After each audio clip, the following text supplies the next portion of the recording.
Bueno, pues nada, bienvenidos a una nueva tertulia, que bueno, en la que vamos a hablar de la ley de Little, que quiere hablar José de la ley de Little. Y bueno, comentaros que esta es la segunda toma, porque en la primera, uno de los dos, no voy a decir quién, eh, se le olvidó dar al botón de recording. Así que bueno, estamos de segunda toma. Pero bueno, dicho lo cual, vamos a ello. Bueno, en segundas partes, en nuestro caso, incluso mejor. Así que nada, José, si nos cuentas un poquito, bueno, primero, hola. Hola. Y nada, cuéntanos un poquito por qué quieres hablar de la ley de Little. ¿Por qué la ley de Little crees que es relevante? Esto, cuando empezamos a hablar de ley delito, inmediatamente la gente va a empezar a pensar, ya estamos con fricadas y aquí la gente metiéndose en temas abstractos. Pero es súper interesante. La relevancia que la ley delito tiene para nuestra forma de gestionar empresas, de lo que importa, de lo que significa, cómo nos ayuda o no nos ayuda. Porque al final del día, lo que nos enseña es características de nuestra empresa y dependiendo de las decisiones que tomamos nos ayuda o no nos ayuda. Entonces, para mí es súper interesante a nivel de empresa de la ley delito. Tiene un poquito de matemáticas, podemos hablar un poquito de cosas, pero súper interesante.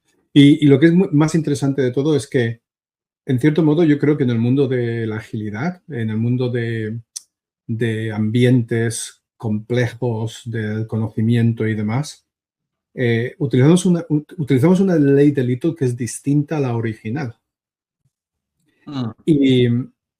Y hay algo muy profundo en ese cambio que yo creo que la mayoría de nuestra industria, incluso los profesionales del mundo de Kanban y de flujo y demás, o no lo hablamos lo suficiente o no somos conscientes de ello.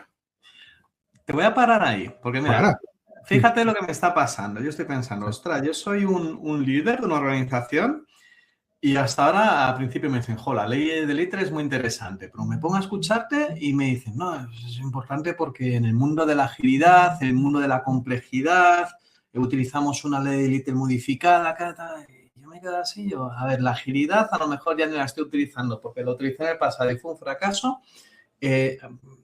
No sé, cuéntame, ¿por qué debo escuchar la ley de Little? Es interesante para conocer mi organización, ¿vale? ¿Y qué? Lo que tenemos es que la ley de Little en sí, la vamos a montar en pantalla. ¿ya? Vale. Lo que habla de los componentes de la ley de Little, te da la fórmula esta del law, ¿no? Como Little's Law. Pero lo que tiene ahí son tres elementos fundamentales. Uno es la carga de trabajo, cómo desaturados o no estamos en nuestra empresa. Y eso afecta a nuestra habilidad de entregar, a nuestra habilidad de ser predecibles y demás. Yo creo que es una cosa muy importante en la empresa. La otra es el ratio de entrada, es cuál es el ritmo en el que estamos decidiendo que vamos a tener más trabajo. ¿Cuál es el ratio de entrada de ese trabajo dentro de nuestro sistema? Y luego el tiempo en el sistema, que al final lo puedes llamar el time to market, el tiempo de entrega, pero es cuánto tiempo tardamos en entregar las cosas que decidimos trabajar en ellas. Esos tres elementos son muy importantes a nivel de empresa. Y tenemos preguntas de cuánto tiempo vamos a tardar o cuánto vamos a entregar. Cuando podemos hacer cosas como planificación, roadmaps y demás, estamos hablando de estas tres cosas. Al final del día, estas tres cosas son parte de esas decisiones de empresa. Y necesitamos ser conscientes de que las tres tienen una relación entre ellas, que afectan nuestros resultados de empresa, afectan a nuestra habilidad de pronosticar cuánto tiempo vamos a tardar, cuánto vamos a entregar, cómo optimizamos nuestra empresa lo mejor posible para nuestras características y demás. O sea que al final del día es algo eminentemente importante como empresa.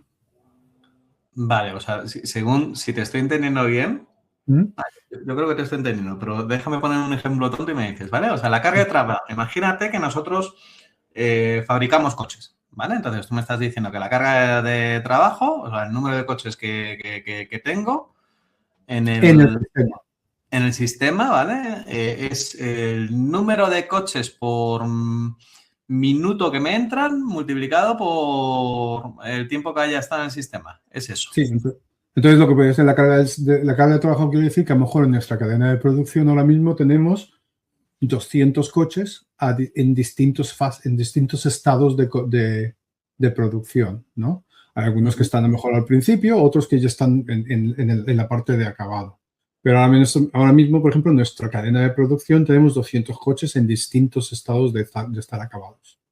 Bueno, pero eso no termino de ver por qué me ayuda. Porque tú me dices, bueno, es que nos va a ayudar a hacer mejor planificación, a ser más predecible. Vale, yo tengo 200 coches y ostras, al final, por mi experiencia, si me viene un cliente y necesito que sea un coche, yo lo que voy a decir es, oye, ponemos a hacer el coche cuanto antes. Y digo, oye, pues mira, pues meto la request en el sistema. Entonces, vale, yo entiendo que esto me ayuda a entender el número de coches que hay en el sistema actualmente, pero ¿por qué tendría que importarme como planificador? Este ejemplo, tú como cliente, por ejemplo, cuando vas a un concesionario y compras tu coche, ¿no? Te responden con vale, te vamos a hacer la entrega de este coche dentro de 6 meses o dentro de 7 meses. Lo que el concesionario está haciendo es un pronóstico de ese coche en particular, dependiendo de toda la demanda que ya tengan, de todos los pedidos que tengan, de cómo producen sus coches, ¿no? Te van a decir, vale, el tuyo podemos pronosticarlo a 6, 7, 8 meses. Y tener ese pronóstico más o menos fiable es importante para crear las expectativas con el cliente. Tú me estás pagando un dineral para este coche nuevo, ¿no? Y te vamos a entregar dentro de meses. ¿Cómo una fábrica, cómo un concesionario puede hacer ese tipo de cálculos? Está basado en estos 3 elementos, son importantísimos. ¿Cuánto tiempo tarda cada coche en entrar y salir del sistema? ¿Cuántos coches puedo meter en el sistema por cada día, cada mes, cada semana? El ratio de entrada. Y luego, cómo de cargado está el sistema en sí, la cadena de producción, ¿no? Los 3 interactúan. Y lo que es interesante con esta ley de Little es que esta ley de Little está aplicada a ambientes industriales, cadenas de producción de coches, por ejemplo. ¿Okay? Entonces, esos ambientes, si utilizamos el modelo de Cynefin y demás, son ambientes más o menos ordenados, deterministas, con lo cual puedes hacer un cálculo, un pronóstico más o menos fiable. ¿Vale?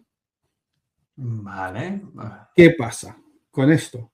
Que cuando llevamos la ley de Little a ambientes complejos, el típico de informática, industria del conocimiento y demás, esta fórmula cambia.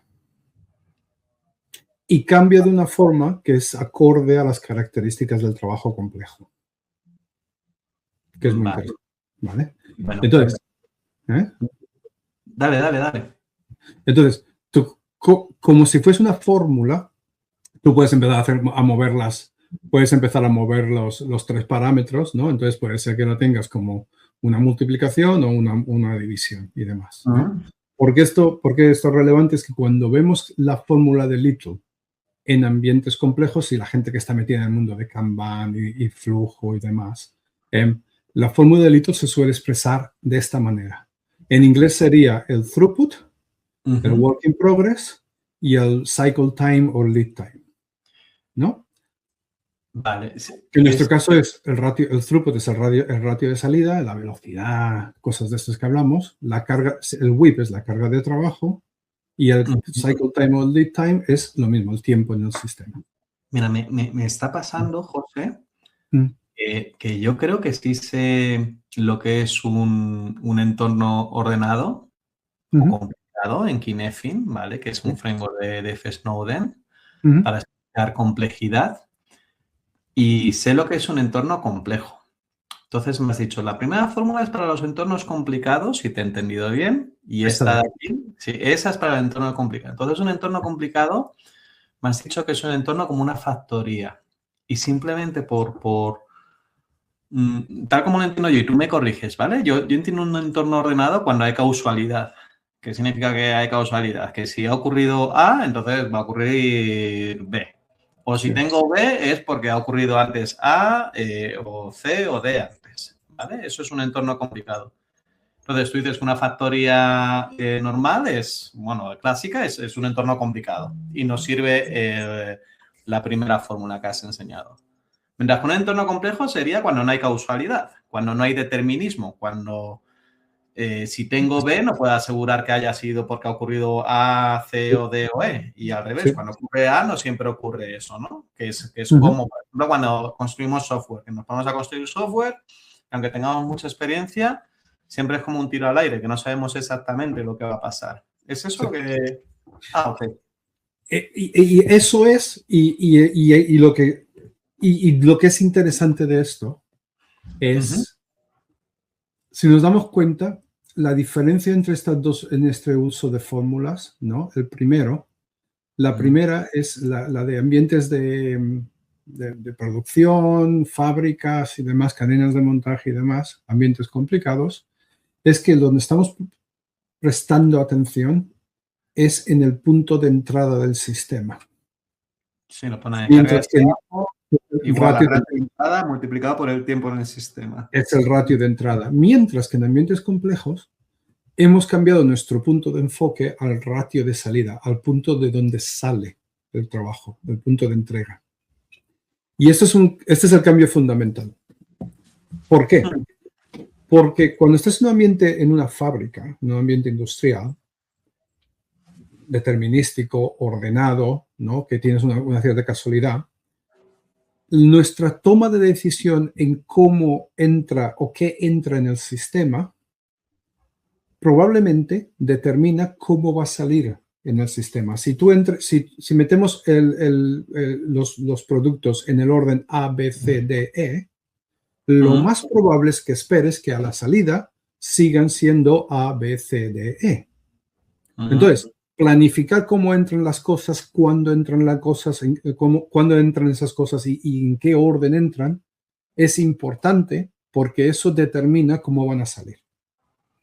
Probablemente. Con un cierto nivel de confianza. En ambientes complejos, eso se rompe.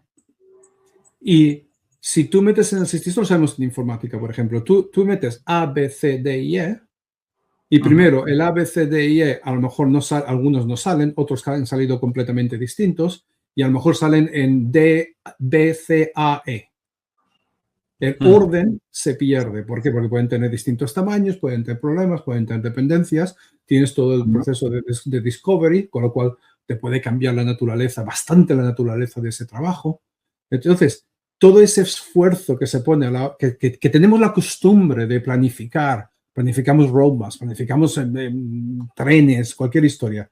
Todo ese esfuerzo de planificar en ambientes complejos, la verdad es que muchas veces es una pérdida de tiempo. Hacemos demasiada planificación porque lo que estamos haciendo es aspirar a determinar cómo va a salir el trabajo. Claro, pero a ver, pero es natural, ¿no? Porque yo como empresa tengo ciertos compromisos y, ostras, como no sé lo que va a tardar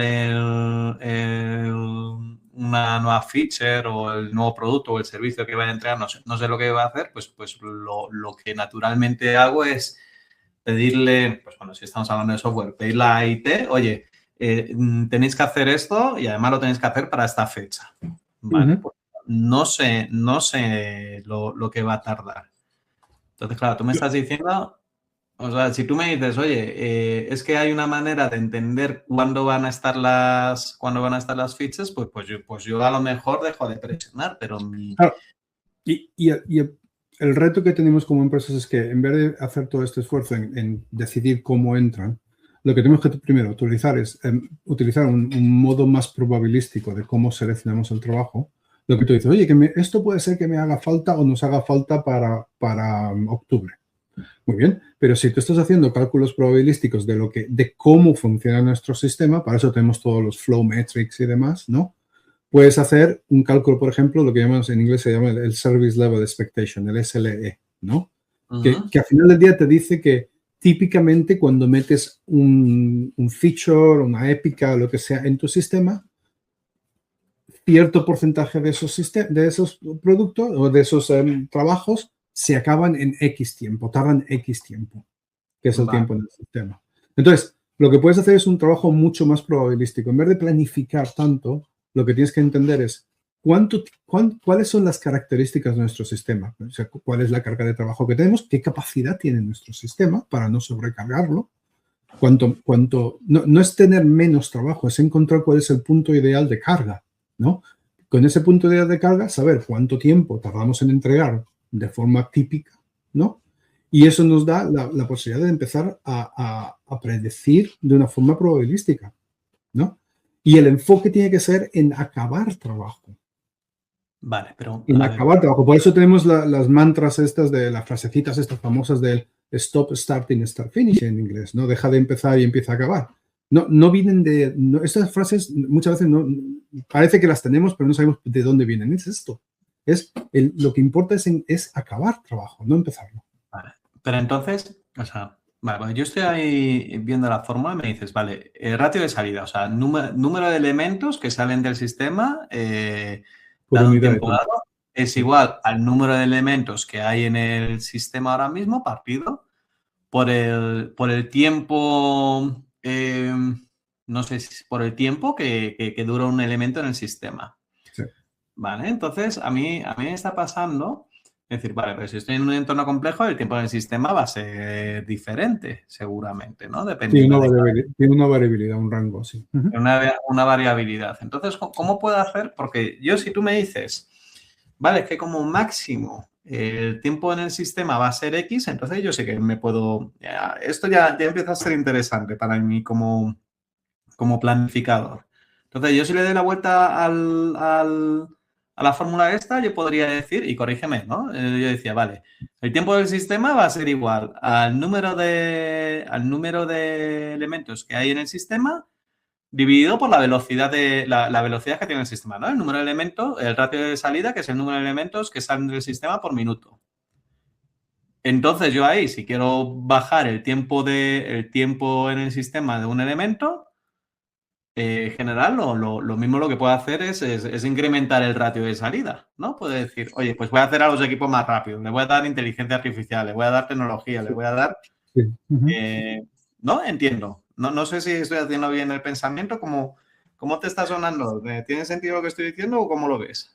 Tiene sentido, pero hay que llevar cuidado con un par de cosas que estás diciendo ahí, ¿no? Vale. O sea, para la gente que se lanza y dice, vale, voy a utilizar esto como una fórmula matemática de salida. No es una fórmula matemática. No puedes utilizarlo porque las condiciones para que Little's Law fuese una fórmula matemática no existen en el mundo complejo.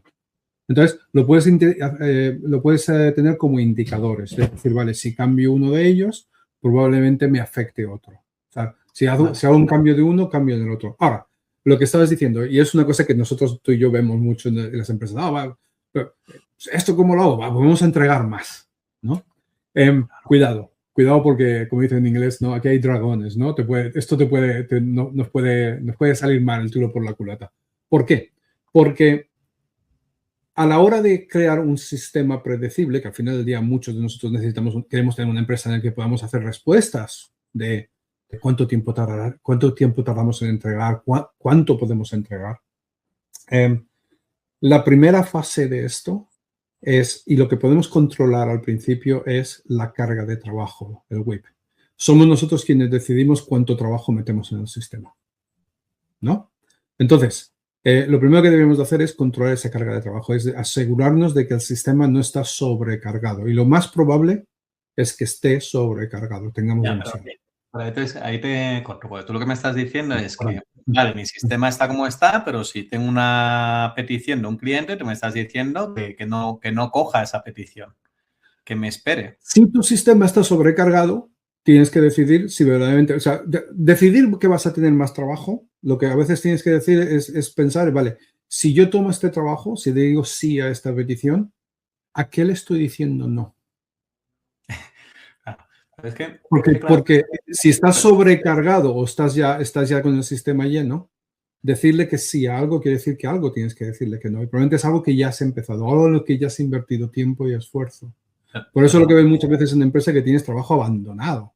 Y ahí va a decir que tenemos trabajo abandonado que lleva meses de esfuerzo. Es lo que me estás diciendo, o sea, tú primero estás asumiendo que la empresa sabe qué cantidad de trabajo tiene en el sistema. Pues para saber, o sea, que eso es una de las cosas primero que hay que conseguir. No lo asumo. Tenemos que probar que la empresa lo sabe. Y muchas empresas lo que no tienen es una gran visual. Una de los grandes beneficios de cosas como Flight Level lo primero que te demuestra es qué sistema tienes y cómo de lleno lo tienes. Y normalmente sorprenden empresas. Estoy pensando en el ejemplo en la metáfora de la autopista, ¿no? Encima de la autopista, que es como si nuestra organización fuera un tramo de autopista que está hasta arriba de coches, ¿no? Sí. Entonces, si nosotros queremos reducir el número, si queremos reducir el tiempo que está cada coche en ese tramo de autopista, según te está entendiendo, hay dos maneras. O bien hacemos que nuestro sistema pueda tener más coches y que puedan ir más rápido, o sea, construimos un nuevo carril en la autopista y eso pues es caro, o ponemos coches o que nuestros conductores sean más rápidos o más hábiles, ¿no? Y eso tiene una formación y es caro. O lo que tú propones es decir, bueno, espera, en vez de meter más trabajo en el sistema, más coches, pues voy a plantearme no meter coches, renunciar a más trabajo. Sí, Tú para lo que tienes, la analogía de la autopista, lo que tienes es que hay cierto volumen de tráfico en el que todavía puedes mantener la velocidad y llegar el tramo ese que estás hablando, ¿no? Puedes cubrir ese tramo sin que te impacte, pese a que haya tráfico, y llega un momento en el que hay demasiado tráfico. Y ya no puedes mantener tu velocidad, ya empiezan a hacerse los acordeones, el parar y empezar y demás. Entonces, sí, la única forma verdaderamente de recuperar ese flujo es evitar que entren más coches o reducir el flujo de coches para que puedan salir lo que ya están en el atasco y recuperar el flujo. Que por eso hay autopistas en grandes ciudades, sobre todo en grandes ciudades, en el que la entrada de autopistas tiene semáforos. Y lo que está haciendo esos semáforos es reducir la entrada, es controlar el flujo de entrada en la autopista, pero ese control de flujo de entrada es para asegurarnos de que los vehículos que están en el sistema puedan fluir de la mejor manera. Claro, el trabajo comprometido se puede acabar. Claro, y por eso lo que se está haciendo al final es controlar el ratio de salida. Es decir, vale, tenemos que limitar lo que entra para poder asegurar que salgan las cosas bien y a tiempo, que no te tires 4 horas atascado en la autopista. Vale, ¿no? me hace gracia porque o sea, vale, la ley de Little nos puede ayudar, pero para poder aplicarla hay que ser capaces de hacer un montón de cosas. Primero, que podamos visualizar la autopista, que podamos saber, o si no es visualizarlo, que podamos saber cuántos coches tengamos. Y segundo, ser capaz de poner el semáforo, ser capaz de empezar a decir no por qué o priorizar. Y ahí Tener un control empresarial de nuestros procesos. Sí.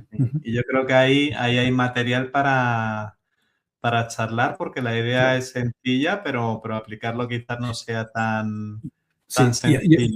Y una cosita que me has lanzado la pregunta y luego nos hemos cortado, ¿no? Es que la típica respuesta de decir vamos a entregar más es muchas veces la respuesta incorrecta. Porque antes de poder entregar más, para poder entregar más, primero tenemos que optimizar nuestros procesos. Y es lo que iba. Primero tenemos que controlar la carga de trabajo para entender nuestra capacidad. Luego podemos empezar a optimizar los procesos para reducir los tiempos de entrega. Y por último, una vez que tenemos eso optimizado, podemos empezar a escalar cuánto entregamos.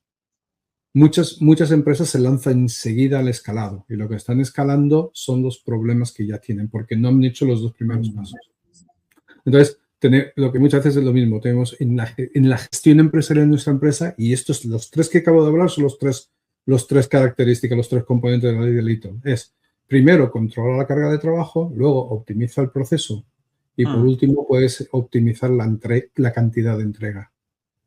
Y si no vas por esos tres pasos, al final del día lo que puedes hacer es que tu empresa no sobreviva porque estamos constantemente congestionados y no tenemos predictibilidad, no podemos entregar lo que nuestros clientes necesitan en el tiempo de entrega que necesitan. Pues mira, yo creo que con esa reflexión final, con los tres pasos y lo que te puede pasar si no lo sigues, yo creo que es un buen momento para cerrar la charla de hoy. Sí. Y nada, José, muchas gracias y nada, pues a todo el mundo muchas gracias por escucharnos y nos vemos en otra. Y danos vuestra opinión de cómo resuena esto con vuestras empresas, qué tipo de dudas o comentarios tenéis y cómo resuena. Encantado de haber estado con vosotros y gracias por el momento el episodio un poquito más friki de lo normal. Un poco. Ya veremos. Nos vemos. Nos vemos. Hasta luego. Chao.